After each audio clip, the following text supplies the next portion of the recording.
Join Samantha and Hans at the next Macro to Micro Options Power Hour, held each Wednesday at 4 p.m. Eastern Time. Registration is free. Scan this QR code or click on the link in the description.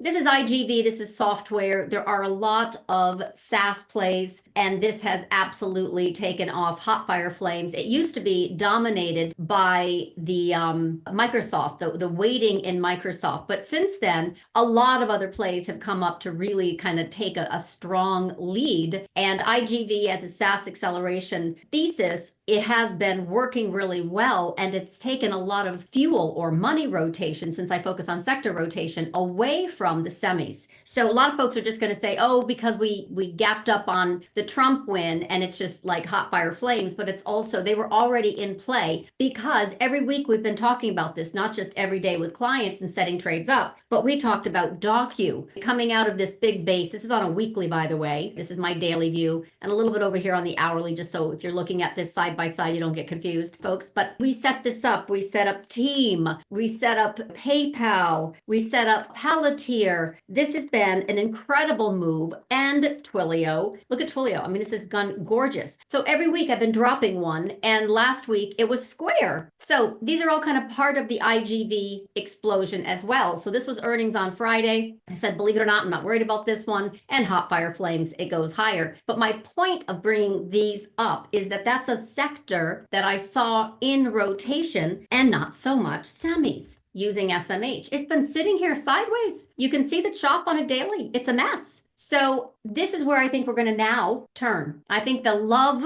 that has been IGV is a parabola. We're all parabola traders now. We get a little softening in this space, and we have a chance for the catch-up trades in semis. Could be wrong, but I'm still betting on that. So Nvidia, of course, is the leader of the band, but my point is I still have this kind of 272 price target for semis. This is now where I want to rotate. So you and I have done this every single week, where I have set up, for example, that Nvidia financed call spread way back here when this came up. And this was September 11th. The market exploded higher because of Nvidia on September 11th. It was very clear that this was in play. So once we got above that 120 call wall, which we talked about, it was in play. So that financed call spread, which was December, and I mentioned taking half off before the election just in case, but the point was this was selling the 115 puts and buying the 135 by 148 call spread, and it has hit. We've obviously hit the 148, 150 area. This could be very volatile into earnings, but I think it'll still do okay. Semis will still do okay. So right now I want to transition into a SMH play. And that's one thing I wanted to ask you about. I know it's on the fly, you weren't expecting it, but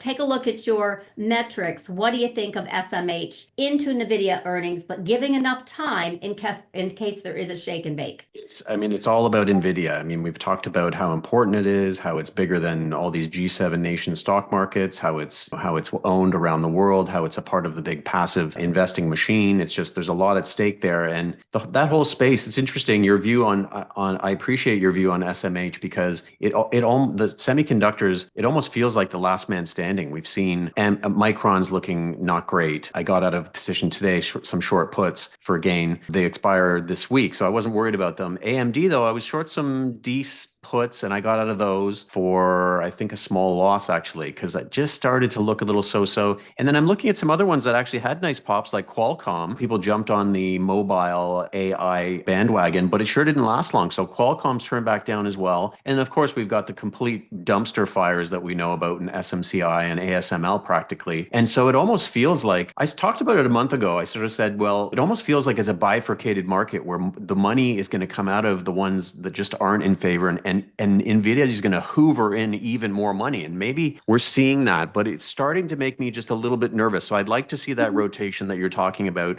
Maybe we certainly saw a little bit of money come out of the crazy coin complex and maybe push into the mag again today, and also your software names. So let's see how the rotation happens. Again, remember, the market is a male, right? In my view, because it can only think of one thing at a time. And so oh my God, it's so funny. I think it's true. So we'll see. I hope so. I hope it happens. SMCI, I have been a hater for some time. So this is getting exactly what it deserves, and I still think it will see 12, but it is on a 400-week EMA. So typically it has a bounce here. Introducing the 3-part options course with Hans Albrecht. Get access for free by scanning this QR code or clicking on the link in the description. Watch the full options macro to micro power hour episode by clicking on the video here and subscribe to LaDucTrading YouTube channel for more content.